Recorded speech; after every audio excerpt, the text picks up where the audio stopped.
This is Lindsay Mann with Cloud9Stampers.com, and I'm going to share with you a way to make a silhouette watercolor background.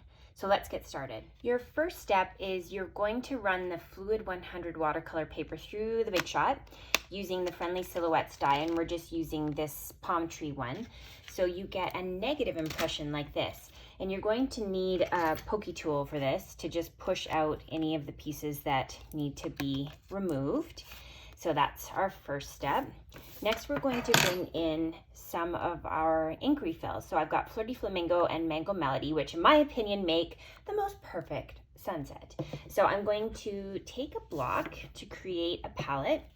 I'll add some Flirty Flamingo and the Mango Melody. And next we're going to bring in an aqua painter. So an aqua painter is simply a paintbrush that has an empty chamber that you can add liquid to. So I have water in here. And oh, I'm just gonna make sure that I get whatever glue is on here off. Do you ever have that happen to you? All right, so next thing is you're going to take the aqua painter and you're gonna squeeze it a little bit, and that's just going to create a wet surface on your watercolor paper that's going to help the ink spread. Once you have that, we're going to pick up some of the Mango Melody and we're going to add that along the top. Just kind of spread that out. Keep adding more till you get the saturation that you like. And you can go right over top of the cutout that you've made. Next, we're going to grab Flirty Flamingo and we're going to go along the bottom to give kind of that sunset feel, that little bit of a glow. And again, just going over top of the negative space. So I really liked that feeling of having the pink kind of come up along the sides. So I'm just adding more Flirty Flamingo, and then the water kind of does the work for you, which is really beautiful. So it just sort of creates that feeling of a border along the outside. So now you're going to set it aside to dry, or you can use a heat tool to speed up the process. So now we have our dry piece of watercolor paper.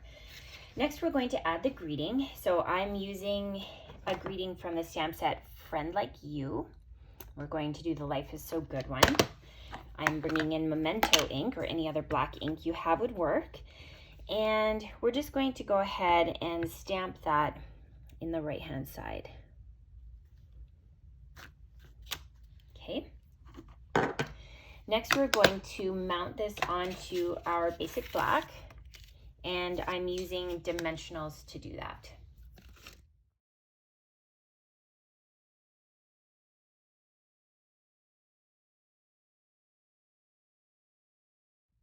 And with the backings removed, we're going to go ahead and line it up along the top,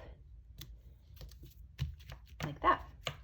Next, we're going to add a little bit of interest to the bottom. So what I've done is taken some Designer Series paper, and we're just going to trim off on an angle the one side of it, and then we'll use some adhesive to add it to the front.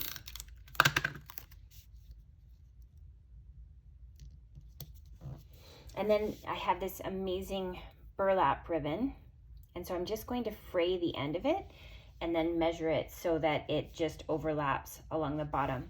And I find the best adhesive when you're using a heavier material like ribbon is the Tear and Tape. I love me some Tear and Tape. It's easiest if you have something sharp to pull the backing off, then you don't have to mess with things, and then you can just go ahead and add that along the bottom, and then I use my scissors to trim off the remainder that I don't want. Next, we're bringing in some of the linen thread, and I have a piece here, and I'm going to use my bow tire to tie it. So if you haven't seen this before, this is a tool that one of my friends made me, and all you do is you take the thread and you put it on the opposite side of the pegs, you cross it over, and then the one that's on the bottom goes through the pegs at the top, and the other one goes through at the bottom. So then you just give it a little tug so it's tight, and then tie it into a knot and slide it off, and you get a perfectly tied little bow. So next I'll use my mini glue dots, And I'm just gonna peel one off. When I have something really fine like the linen thread, I usually just roll it off so that I don't have a lot of the adhesive exposed when I add the ribbon.